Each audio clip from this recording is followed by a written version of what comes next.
Well, hello everyone. I am sorry this is so late. I don't expect very many people to be joining live, but I had an interview earlier tonight with Fight for Liberty, and we were having such a good discussion that it lasts for 2.5 hours. So I had to do this a bit later, but you know, all for liberty, so that's great. But we're gonna get right into it. But if you are here, please do not hesitate to comment, because I would enjoy the company to keep me a little bit awake, right? Okay, what we're doing tonight is the supplement to January, February 1972. And we had went through most of it, but we're gonna just tie some things together. And the first thing we're gonna do is, I found this clip of Nixon that, hey Jeremy Todd, yeah, boy, David and I had a great time. So I found this very interesting clip of Richard Nixon. You guys are gonna get a kick out of this. So I'm gonna play this clip in full and we'll come right back.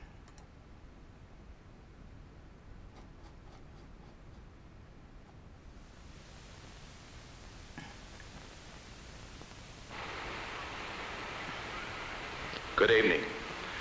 Now that most of the major witnesses in the Watergate phase of the Senate committee hearings on campaign practices have been heard, the time has come for me to speak out about the charges made and to provide a perspective on the issue for the American people. For over 4 months, Watergate has dominated the news media. During the past 3 months, the 3 major networks have devoted an average of over 22 hours of television time each week to this subject. The Senate committee has heard over 2 million words of testimony. This investigation began as an effort to discover the facts about the break-in and bugging of the Democratic National Headquarters and other campaign abuses. But as the weeks have gone by, it has become clear that both the hearings themselves and some of the commentaries on them have become increasingly absorbed in an effort to implicate the president personally in the illegal activities that took place. Because the abuses occurred during my administration and in the campaign for my re-election, I accept full responsibility for them. I regret that these events took place, and I do not question the right of a Senate committee to investigate charges made against the president to the extent that this is relevant to legislative duties. However, it is my constitutional responsibility to defend the integrity of this great office against false charges. I also believe that it is important to address the overriding question of what we as a nation can learn from this experience and what we should now do. I intend to discuss both of these subjects tonight. Okay, so here we go. Yeah, so that was a short clip, but how do you know when a politician is lying? Their lips are moving. What a piece of trash. So I didn't know, and perhaps you didn't know, that Watergate was already going on during the time that he was running for, well, we knew the events were going on, obviously, because they broke into the Democratic National Headquarters. But what I didn't know is that this had already been discovered. Like it was already a current issue in the public eye, and he still won by a landslide. Even though this was in January, the news was already implicating him. And I just found it, didn't you find it weird? I don't know, maybe I just found it weird the way he kept referring to himself in the third person, and part of the thing, like, they're trying to implicate the president. Well, that's you, right? And then other times he said my, which is not third person. Yeah, the integrity of this great office. What a piece of crap. Defending against false charges. Man. Oof. Next expected him to say, I did not have sexual intercourse with that woman. But yeah, I thought that clip was just such a piece of work. But that's what was going on. And you learn something about how long Watergate was going on if you didn't know. It was news to me. And I see TJ was like, you're up late. Yeah, I'm up late. You can blame Fight for Liberty. David fight because I was on his show for 2.5 hours. I anticipated an hour, but we were really just having a great discussion. But what we're going to watch next is I pulled up this video and overview of the 72 election season. And I thought it was a nice synopsis, and it does mention the LP. And I would like to play it, and I'll be stopping it occasionally to make some comments. It's not a long video. It's under 5 minutes. And we will be talking about the contents as it goes. So let me shut up and start it. Mr. Beat presents Presidential Elections in American History. The 47th presidential election in American history took place on November 7th, 1972. It was the first one in which Americans aged 18 to 20 could vote in, thanks to the recent passage of the 26th Amendment to the Constitution. Richard Nixon. Okay, first thing. I did not realize that it was that recent, I guess if recent is even the right word, that 18-year-olds and up could vote, and that it was the 72 election that was the first time that could happen. I first learned this in doing the book discussion I'm doing with my patrons of Fear and Loathing on the Campaign Trail 72, and a big hullabaloo was made about the youth vote. This group, I think they said of 25 million voters that just all of a sudden are going to be able to vote, who weren't able to vote last election, not just because they reached of age, but because the age was lowered. And somebody correct me if I'm wrong. I'm like beginning to doubt whether this was an urban legend or not. But I had thought at one point the age of majority in this country was 21 instead of 18. Am I right on that? Or was it state by state? I don't know why I've always thought that. And if that's true, when was that? Because it seems to me once the age of majority was 18, you should have gotten the right to vote. I mean, that's just crazy to me. Absolutely crazy. So I wanted to bring that up in case you didn't know it. So that was going on. Acted like a madman.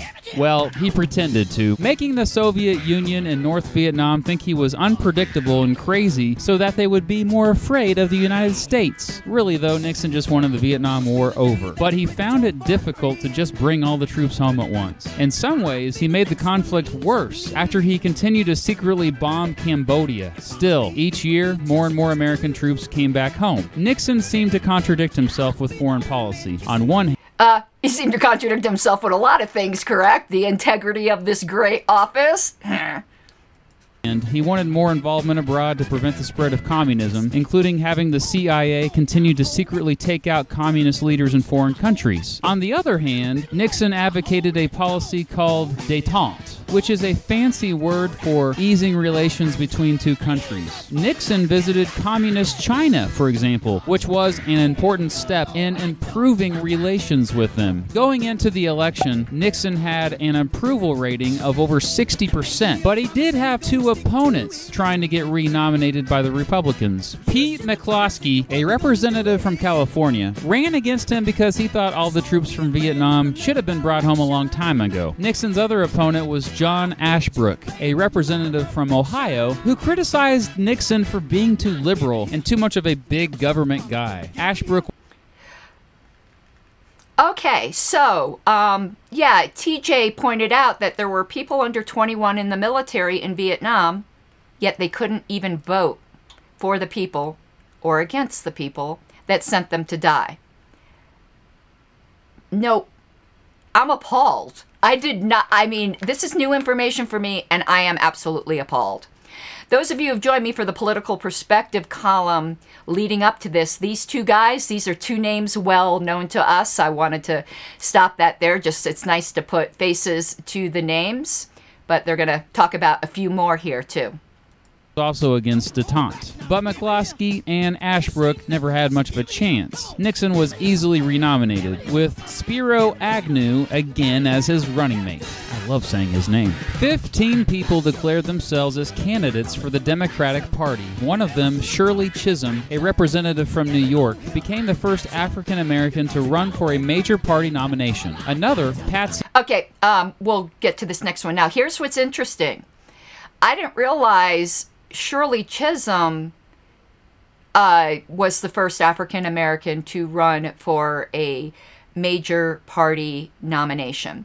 That is very, very interesting. This is going to become important later, just in general, with the way he's highlighting these two women. He's going to go on to say Patsy Mink, who's on the screen, was the first Hawaiian American, but that is actually not correct. There was a Republican male Hawaiian candidate. I don't have the name right here. I apologize. I should have written it down. But Mr. Beat, the author of this YouTube video, was corrected multiple times in the comments that he had this wrong. Mink, a representative from Hawaii, was the first Asian American candidate to run for president for a major party. The guy who was the favorite for the nomination originally was Senate Majority Whip Ted Kennedy, the youngest brother of John F. Kennedy and Robert F. Kennedy. But he said he wouldn't be a candidate. Hubert Humphrey went ahead and gave it another go, but did not campaign aggressively. It's almost like he didn't want to go through it all again. Edmund Muskie, Humphrey's running mate in 1968, was the front runner for a while until a successful smear campaign shook him up to a point where it looked like he was crying, and there's no crying in baseball. I mean, Paul. And we are dealing with this right now in Fear and Loathing on the Campaign Trail. It's neat the way all this is tying together. If those of you are really enjoying going through this time period, of course, this is somewhat self-serving what I'm going to say, but I really do encourage you to become a patron because we just started this book and I think you will learn a lot. You can become a patron for as little as $1 a month. Patreon.com/Pink Flame of Liberty. But let's continue here. We are going to get into this smear campaign, which is very interesting. On my Patreon channel. And TJ said he was pretty sure that there was another African American on a major party ticket. I don't think so because the commenters, Mr. Beat is a popular YouTube channel, and go check it out if you like this sort of thing that I'm playing. He got corrected on every error, and no one said that. And his audience seems pretty sharp because he made another error or more of an omission later that people really jumped on him for too. Even if they were just snowflakes. And this hurt his chances, believe it or not. Then there was George Wallace, who was back with the Democratic Party after leaving them in 1968 with his fairly successful third-party run. Wallace, surprisingly, did well in the primaries again, but his campaign was cut short after he was shot multiple times by a kid named Arthur Bremer, who, believe it or not, was released from prison back in 2007 for good behavior and is still alive. Wallace survived. Okay, something his commenter said, and I agree with, why believe it or not? He did the crime in 72 and was released in 2007. That's quite a long jail term. He didn't kill the man. He did, though, grievously wound him. But I don't see what's so surprising about him being released over 30 years later. Did he want the guy to spend life in prison? Perhaps, because that would be an act of political terrorism. But he was paralyzed from the waist down and would be in tremendous pain for the rest of his life. So that just leaves George McGovern, a senator from South Dakota who had a big grassroots campaign. McGovern stood out as the leading anti-war candidate, who also thought all the troops from Vietnam should have been brought home a long time ago. Although... Okay, in the comments, people were just totally ripping on this dude's name. They're like, he's running for a government position and his name is McGovern. Home of the McDonald's, right? It's just McGovern. That's just funny. That's like Bodie McBoatface for the name of that boat. The Democratic Party establishment again wanted Hubert Humphrey as their guy. The grassroots movement to get McGovern as the nominee overcame them. McGovern became the nominee, and what became known as the McGovern Commission, or the principle that the most primary votes should actually determine who the nominee was, has been the norm ever since. Some of the Democratic Party establishment didn't like McGovern, though, and refused. Okay. He kind of glossed over that thing about the McGovern Commission, which the tradition then that the people who got the most primary votes. The Democratic National Convention in 1968, this is, again, in the book, Fear and Loathing on the Campaign Trail 72.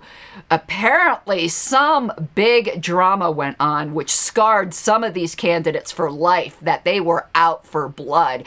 It almost sounds like when Ron Paul was screwed out of the nomination, or when Bernie Sanders was. So, yeah, I want to look into it more. He kind of glossed it over here, but apparently the 1968 Democratic National Convention was a bona fide shit show.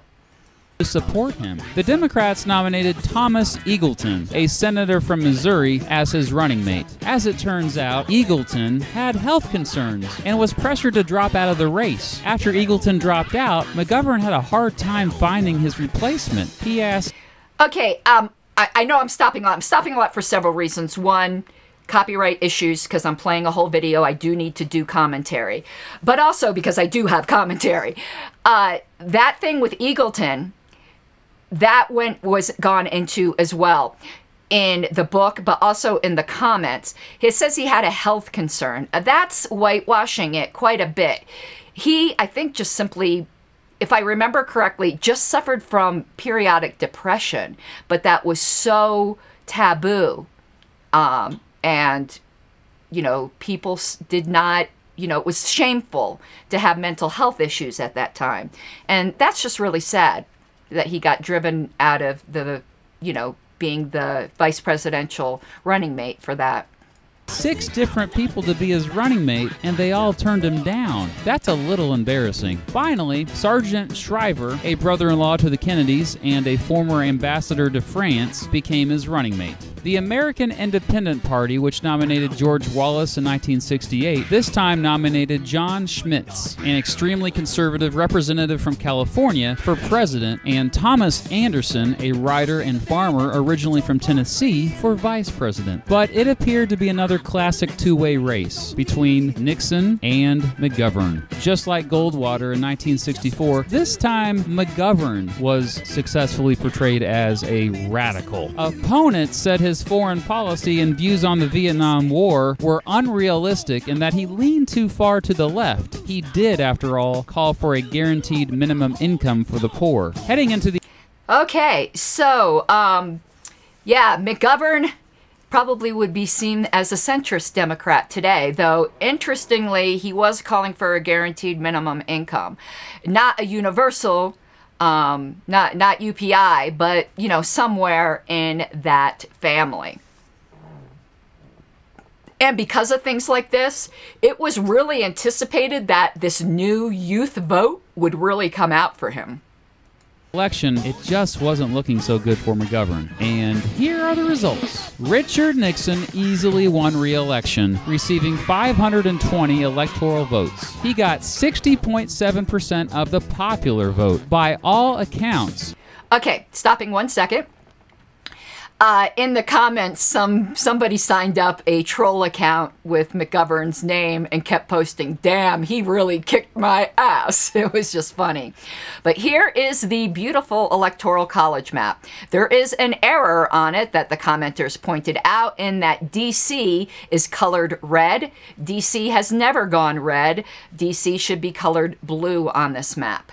But allegedly, this map came from Wikipedia, at least at the time this video was out, so it was wrong there. But let's continue. Nixon destroyed McGovern. McGovern received only 17 electoral votes, which was just Massachusetts. In the District of Columbia, he got just 37.5% of the popular vote. Nixon received nearly 18 million more votes than McGovern, the widest margin of any presidential election in American history. You may also notice something else weird about the electoral map. In Virginia, one faithless elector who said he'd vote for Nixon instead voted for the Libertarian Party candidate John Hospers. This was the first election in which the Libertarian Party participated. It was the last time someone other than a Republican or a Democrat won an electoral vote. Okay, this obviously was done before 2016 and before 2020. In 2016, there were multiple candidates who were not members of the Democrat or Republican Party who received electoral college votes. One of them, man, I had her name and now I forgot it, but it was the Native American lady, either in Washington or Alaska. And she had a very ethnic Native American name, Spotted Eagle something, I think. So this was made before 2016. But notice the omission here. He went out of his way to highlight Shirley Grisham being the first African American and a woman to be the first to have, I'm trying to say a major party, running in a major party, and also Ms. Mink. Why didn't he mention that Tony Nathan was the first woman to ever get an electoral college vote and is also the first Jewish American too? And John Hospers, I mean, we do not know if there were any other people in the past who either won office, ran for office, got electoral college votes that were gay, but he's the first one that was known, because people were closeted before. So I'm sure there were plenty of gay people before, people just didn't know. But they knew about that with John Hospers. We had so many historic firsts there. Why wasn't that mentioned? I don't get it. Why wasn't that mentioned? TJ says that he was wrong about Shirley Grisham, so I'd be really interested in hearing that if you put it up on the screen. So I, though, was very disappointed, but I will say Mr. Beat's audience did take him to task for that. They also challenged him, though. Again, most of these comments were in before 2016, saying that there were other candidates before 2016, that there were faithless electors to get electoral college votes. But they didn't listen carefully to what he said.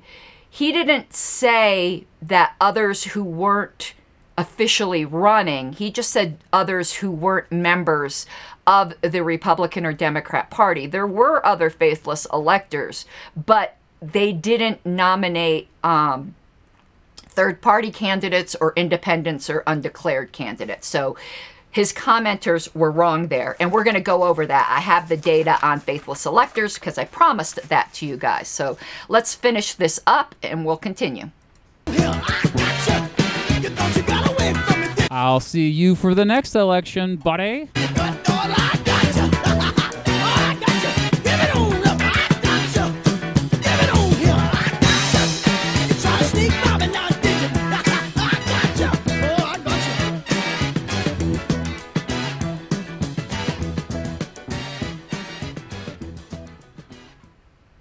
Okay, I let that run because, again, I used his whole video and I wanted his advertisements to show.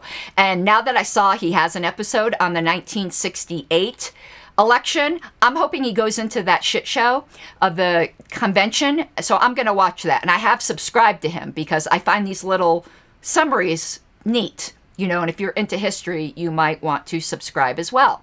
So let's do the political perspective. And after that, I have the other things I promised you guys, which is information on faithless electors and also some of those articles that were ran in January after that surprise with John Hospers and Tony Nathan getting an electoral college vote. I told you I'd look it up, And I have. I forgot to print them out, so I'm going to be reading them on my screen. It's like this tiny lettering for me. But let's first do the political perspective here. All right. Number 9. Blundering towards the millennium. Well, this is still kind of far away from the millennium, though, wasn't it? Or have things finally stopped getting worse? No, David Nolan. Things definitely did not stop getting worse. It is the fashion in libertarian circles to continuously bemoan the current state of affairs. I think that is a requirement of libertarians to continuously bemoan. I like the way he put that. Bemoan is a word that is not used nearly enough. Oh, I like the next one. Wailing almost incessantly. Man, he was good with words. That every day brings us closer to the capital F final, capital C collapse, or the capital D death of capital F freedom. And undeniably, things have been going downhill. There is no question that we have less freedom today than we did 10, 20, or 60 years ago. Depends upon who you ask, David. I think that some minorities would tend to disagree with you. But overall, on net, yes, people had less freedoms. Okay, so, but we must not let this generally justifiable lack of sanguinity. I love him using all these words that, like, just aren't used nearly enough. Become an unshakable habit. Favorable developments do occur occasionally, and lately there have been more than is usually the case. So many, in fact, that we may perhaps hope that things have bottomed out, and that while they might not get better on balance in the foreseeable future, oh, my sweet summer child, at least they may have stopped getting worse. To be sure, the picture is by no means entirely rosy. The Nixon administration's accelerating crusade to manage the national media, for example, is certainly a development to be viewed with alarm. And the proposed federal budget for the upcoming fiscal year is, as usual, a new world's record. Nonetheless, a lot of relatively nice things have happened in the last few months, and in toto, they are cause for at least some minor rejoicing. People also do not use in toto very much. I see that words a lot because I work in law. For those of you who don't know, I'm a paralegal, and that's a Latin phrase that is used quite a bit. Also, such gems as sua sponte and ipsa dixit, which you may catch me using quite a bit. I love using ipsa dixit. Okay, but continuing. First, of course, is the fact that the ghastly, man, all these wonderful descriptive words, ghastly. Vietnam War now appears to really be headed for a conclusion, complete with a return of American prisoners and an end, at least temporarily, of the hideous selective slavery system. Indeed, it appears that America may now be entering a new era of military isolationism. I brought this up before. I know we prefer the term non-interventionism today, and I do think that is more accurate. The early party did not shy away from the term isolationism.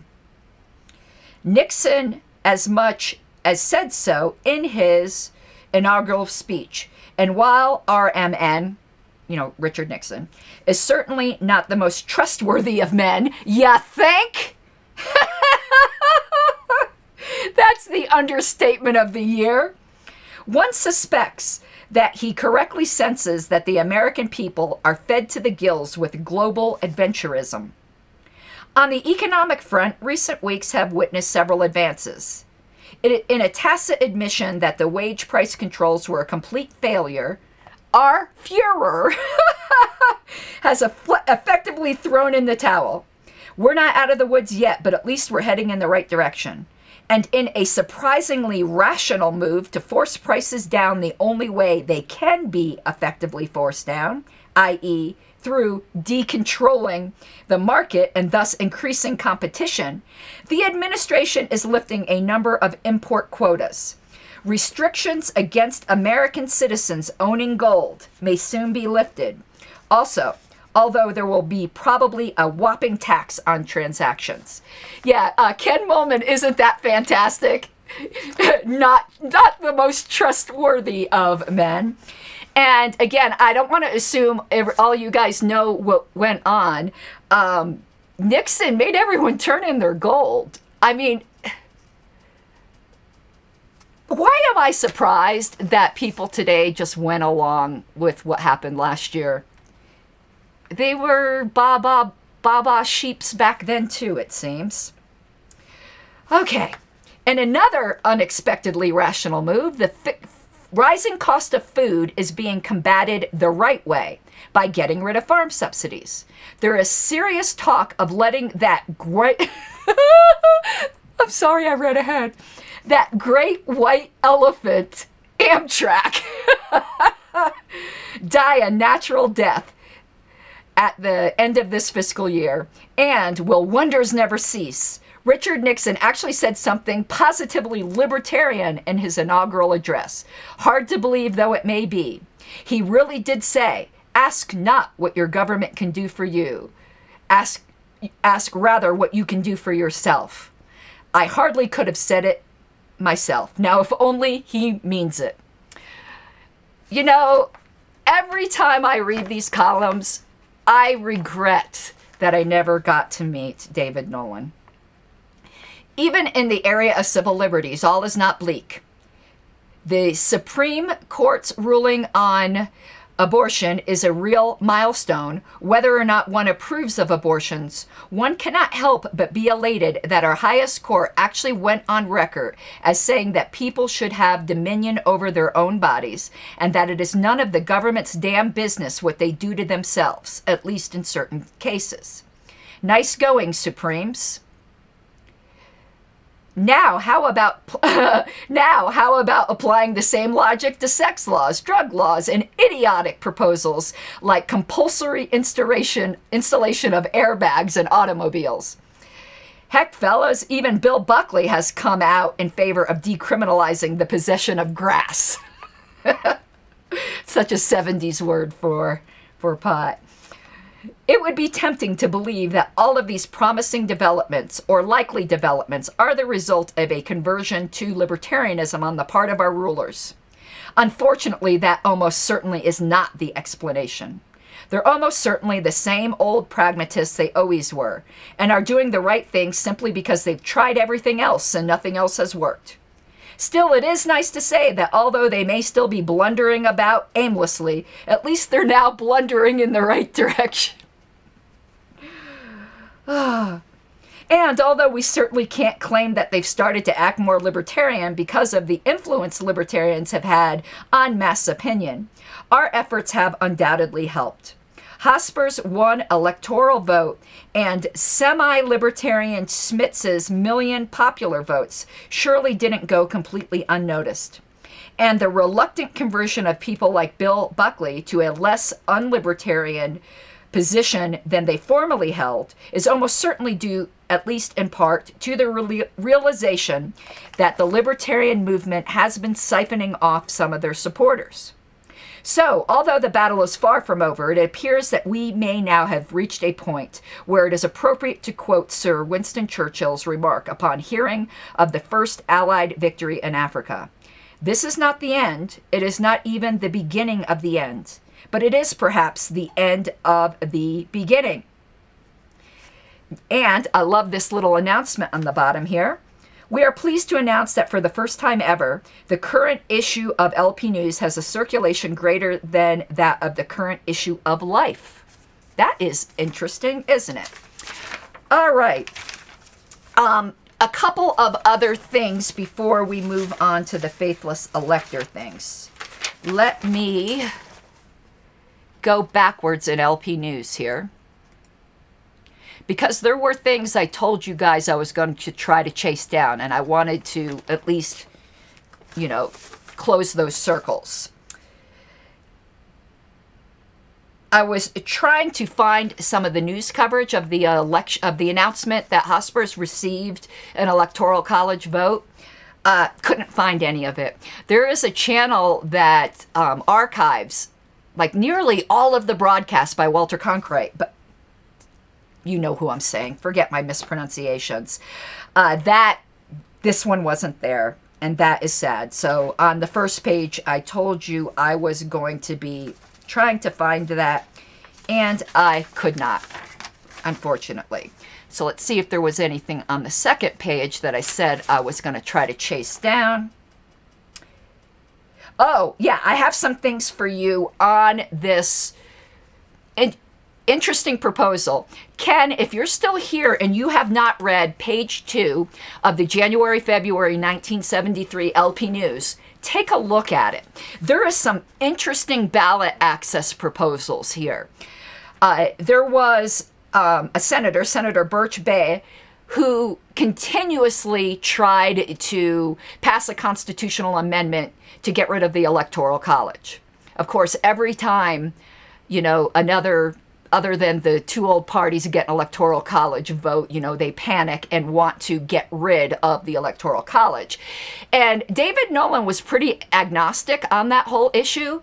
And he said, however, why don't we try to get Birch Bayh on board with some other electoral reforms? And he laid out a bunch of really good ones that I think deserve to see the light of day again as things that we should perhaps champion as a party today.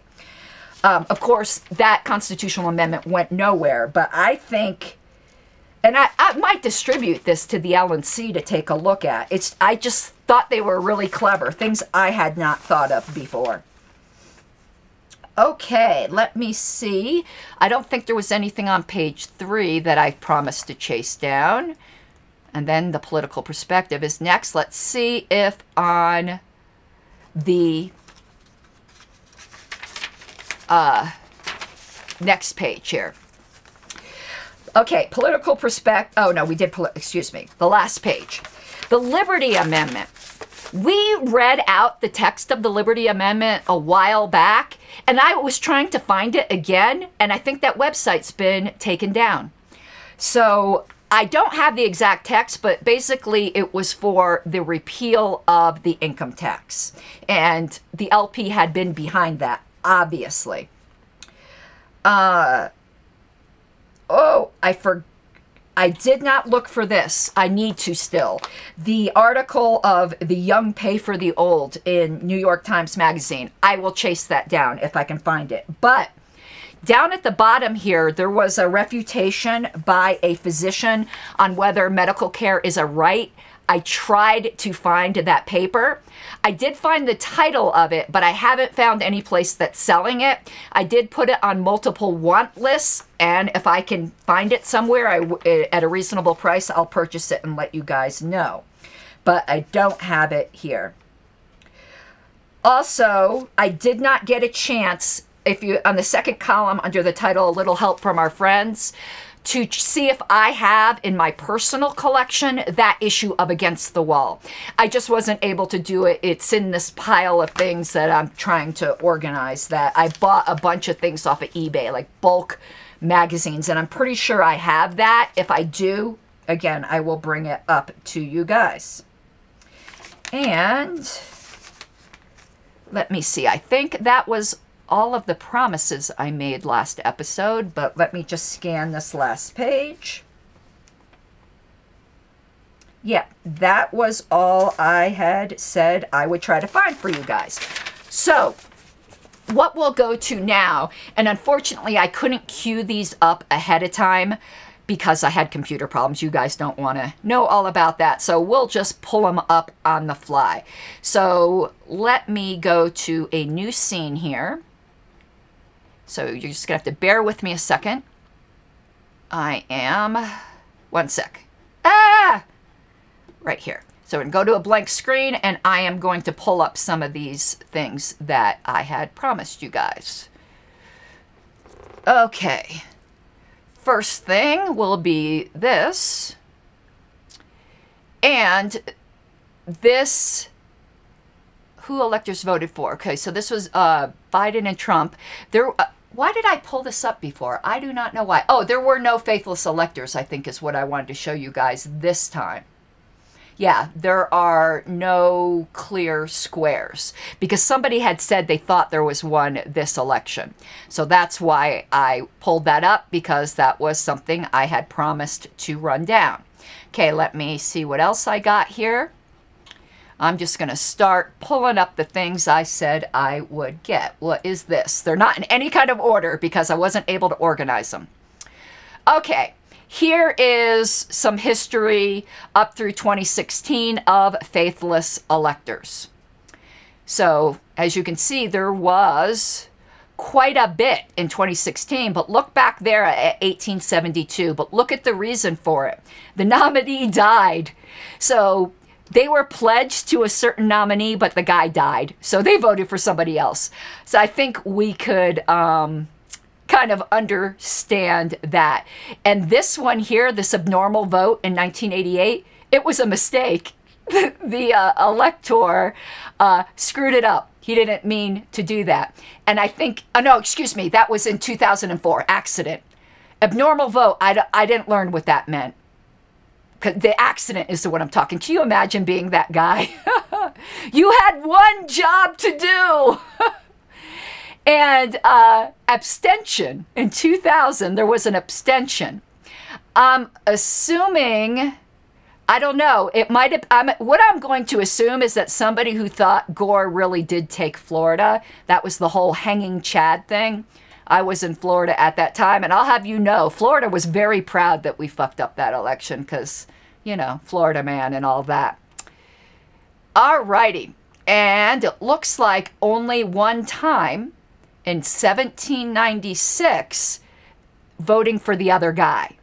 These other faithless electors, when they did actually vote for other candidates, it wasn't the opponent, or at least not the direct opponent. Because you can see here in 72, it says voted for other candidates. I guess they don't consider third parties legitimate opponents. That's kind of shitty, isn't it? But all right, let's see what else I got here. Oh yeah, I got some information here on Birch Bay, the guy who kept trying to get rid of the Electoral College. Apparently he's been doing this a long time. So I'd never heard of him before. So I thought this was very interesting. Oh, and I think I read somewhere, I don't have here, that 72 is the time Biden first got elected to an office. Isn't that crazy? And now he's our senile president. Okay. Yeah, so he was not, this guy was not a fan of the Electoral College. And let's see here. I think there was a few interesting things here. Yeah, it talks about the Vietnam-driven movement to lower the... Oh, I've got terrible language, TJ. Yeah, let me see here. Oh, so he was the one who got the lowering the voting age. So I think it says he got 2 constitutional amendments. That is interesting. So the 18th Amendment, but he didn't get the Electoral College one, but I'm pretty sure I read that he got another one. I'm looking for it here. No, I guess it was just that one. For some reason, why did I think it was 2? Huh. Okay. Well, so there's a bit of history with this gentleman. I had never heard of him before. I'd be very interested if any of you guys did. So let's see what else I got here. Oh, more about the electors. So, interestingly enough, and Ken asked if this is Evan Bay's father. I would think so. I mean, that name's not that common. Everyone concentrates on faithless electors for the president, but actually they are kind of like the LP. they vote separately for the president and vice president. They don't vote for the ticket. So I'm going to read what it says here. There have been 75 incidents of electors casting faithful votes for president, but casting some sort of deviant vote for vice president. No such incident has ever changed the outcome for vice president. So I thought that was really interesting too. I did not know that. And in researching these faithless electors, there's a lot of news sources and YouTube channels that are claiming that the Supreme Court recently said there couldn't be faithless electors. They made it illegal. How could they get that so wrong? Oh, it's I always mispronounce names. But how could people get it so wrong? The Supreme Court did not ban faithless electors. All the Supreme Court did is said that the states could bind them. They didn't say that they had to be. It didn't say that there could never be no such thing as a faithless electors if the state didn't do it. It just recognized that the states had the authority to do that. Now, I disagree with that, but they didn't make it illegal, which is what so many people were saying, which is just crazy. You know? And at the time of that decision, there was, 30-something states that already did that. It wasn't like this big thing that that people had thought. It was, and the state, and another piece of trivia, this came about from 2016, a Colorado faithless elector that wanted to cast a deviant vote. And that's how it got taken up to the Supreme Court, because he was challenging Colorado, saying you couldn't do that. All right. I think that's it on the faithless electors. And now we have just some articles regarding John Hosper's in... Oh, no, what's this? Let me see here. This is... I don't know what this is. I know it's from, like, ballot... or our candidate. Oh, Willis Stone. He's the guy who did the Liberty Amendment. I just figured you guys might be interested in some information from him.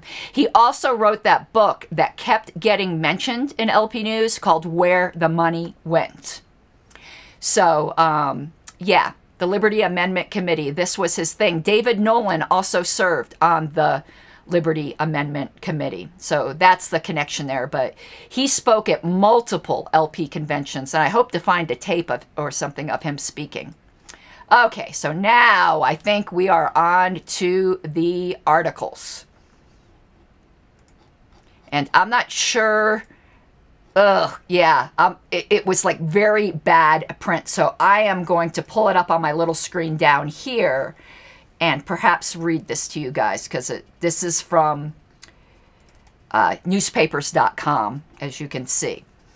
I'm not going to read the whole thing, but I'm going to give you some highlights. This is the syndicated AP column that was mentioned in LP News from James Kilpatrick.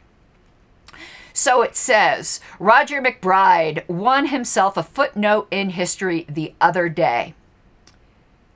There his name will stand forever down in the fine type with Samuel Miles, William Plummer, Preston Parks, W.F. Turner, Henry P. Irwin, and Lloyd W. Bailey. And these are, he says, the maverick presidential electors. As we saw on that chart, there was a bunch more than just those guys. So it says, in their own eyes, they put principle above party. I agree. In another view, they dishonored a public trust.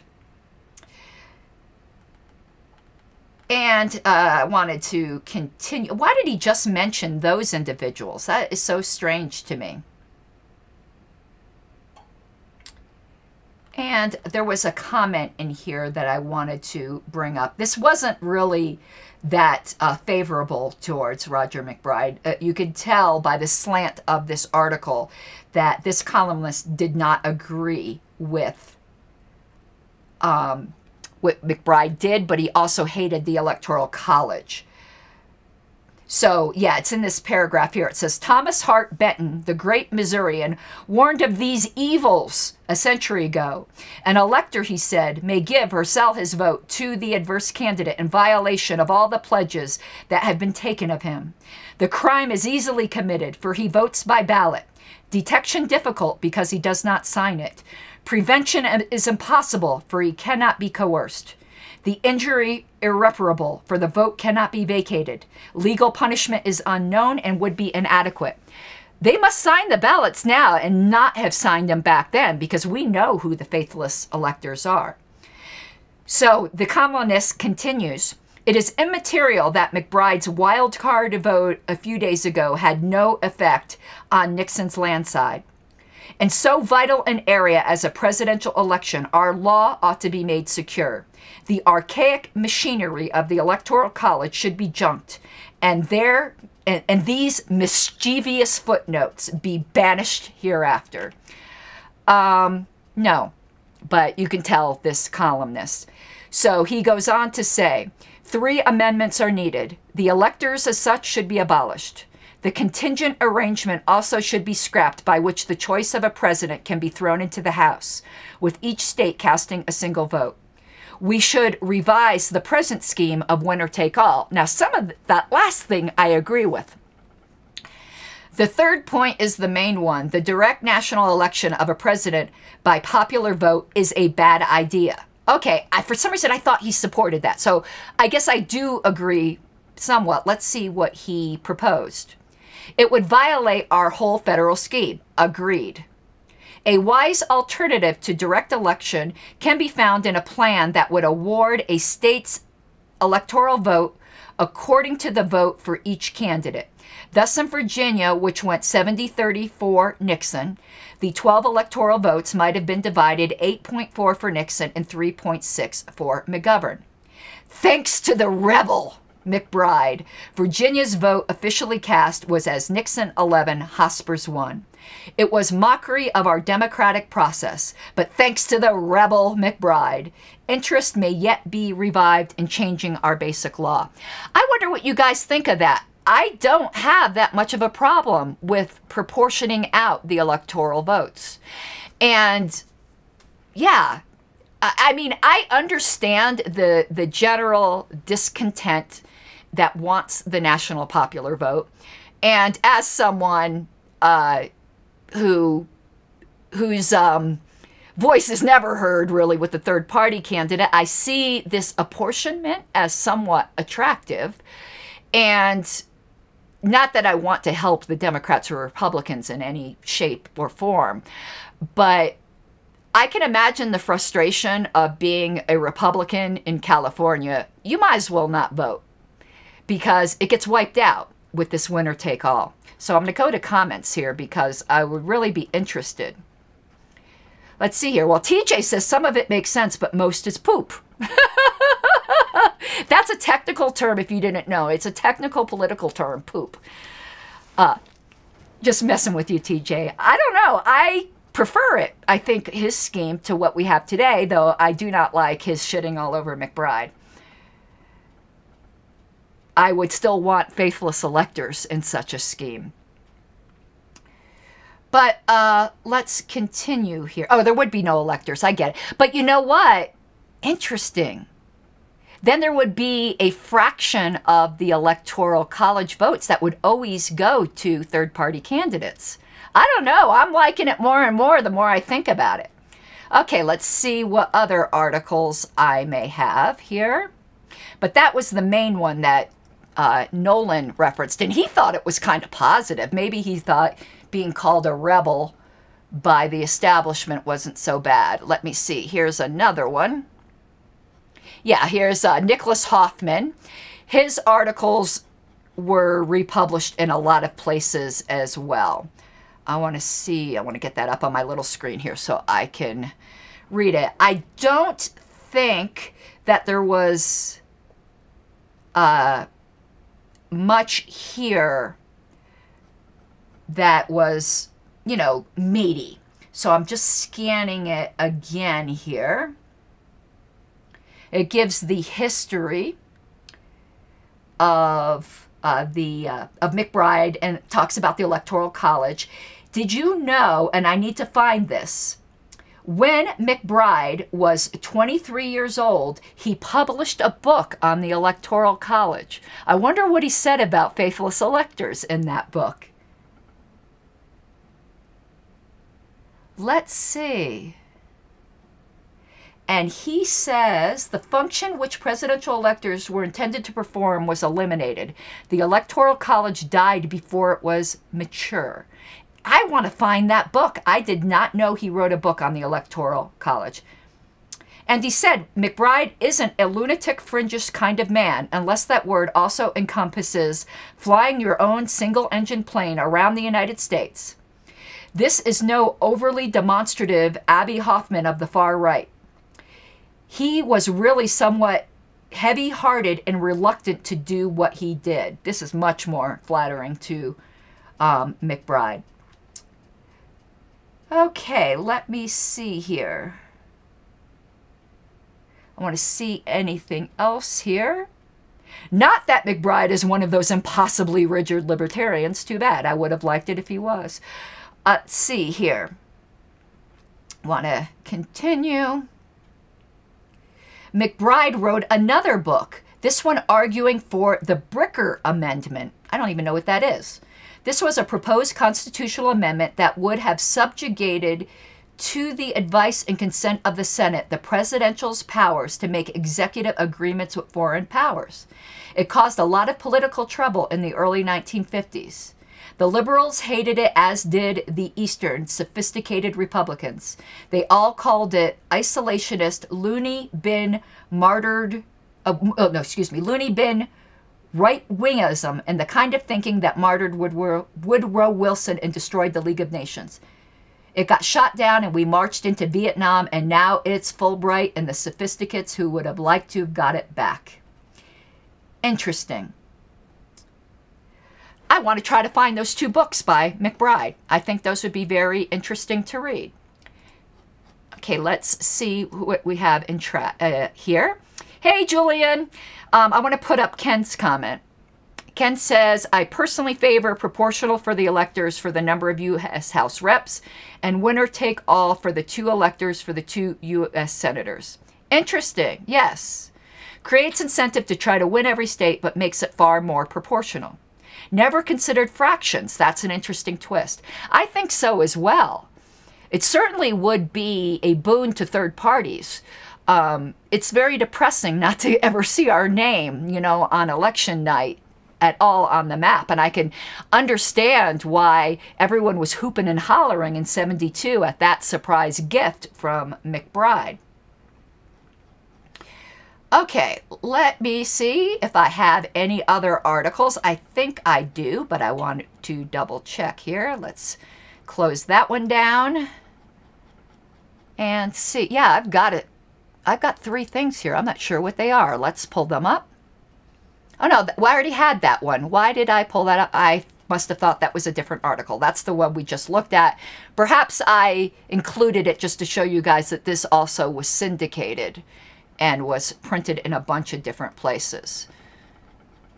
And one more I have here in my little folder. Nope, this is the Kirkpatrick one. I included 2 copies of each, I guess just to show they were syndicated. All right, yeah, so those were the 2 main articles. There were, of course, miscellaneous smaller ones throughout the country. So my newspapers.com subscription has become very, very useful in doing research for this show. So that is pretty much all I have for you guys this evening. This is the end of the bonus episodes for January, February 72. This month, I hope to do March, April 73, and that will put us caught up so that we're exactly 50 years ahead. And then the next full LP time capsule will be in May. So, you know, I was doing a bunch of these in order to catch up. Oh, Ken found one of the books. Can you email that to me, please? Can you shoot that to me by email? And Julian asked, but what was McBride gay? I don't know. I have never heard that. I don't know. Sorry, I can't answer that. No idea. Yeah, Ken, that's exciting. I want to read that, and I'll need to find the one on the Bricker Amendment as well. So, anyone who wants to stick around, I am going to be doing back-to-back another show, and I am going to end this one, and then I'm going to start a new live stream because I had so many things that I needed to deal with. So this is just springing on people. But what I'm going to be going over is some YouTube bullshit. And there'll probably be 10 minutes before I start up the stream because I need to queue up some things. But YouTube took down a video from the cult of RONR. What could be so frickin' controversial that YouTube would take down and denied my appeal for a video on parliamentary procedure? If you want to know, and if you want to see the forbidden episode, I'm going to be playing it here and doing some commentary. And we'll see. But yeah, I'm going to do that probably about 10 minutes after this. As usual, I do my spiel. What keeps me going doing this, and I'm hoping to be able to do it more, is my patron supporters, because it shows support that people do appreciate this. You can become a patron for as little as $1 a month. I passed a milestone of I do now have $100 a month in supporters, and that was my first milestone. Again, my goal is to be able to make it so that I can do less other work and do this more. I would be doing multiple daily things if I could do this more, and doing a whole lot more for just liberty education in general. So if you can, if you can't, don't worry about it. I know things are tough. Patreon.com/Pink Flame of Liberty. You can join Tom Woods, who became one of my sponsors. I am like so proud of that, and Stefan Kinsella, amongst many, many other people, because a lot of supporters are at the $1 a month level. So many hands make light work. But that will be it for this bonus. I'll see you guys in about 10 minutes if you want to. I know it's late. Believe me, I have job work to do after this. I probably will not sleep tonight.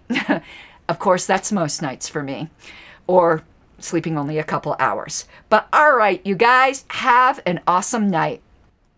You gotta take what you're given, that's how we live it. Don't be mad at the system, it's simply how we've existed. I hear a lot of people talking like they politicians and choose to be an accountant because it's safe in a business, not because they want to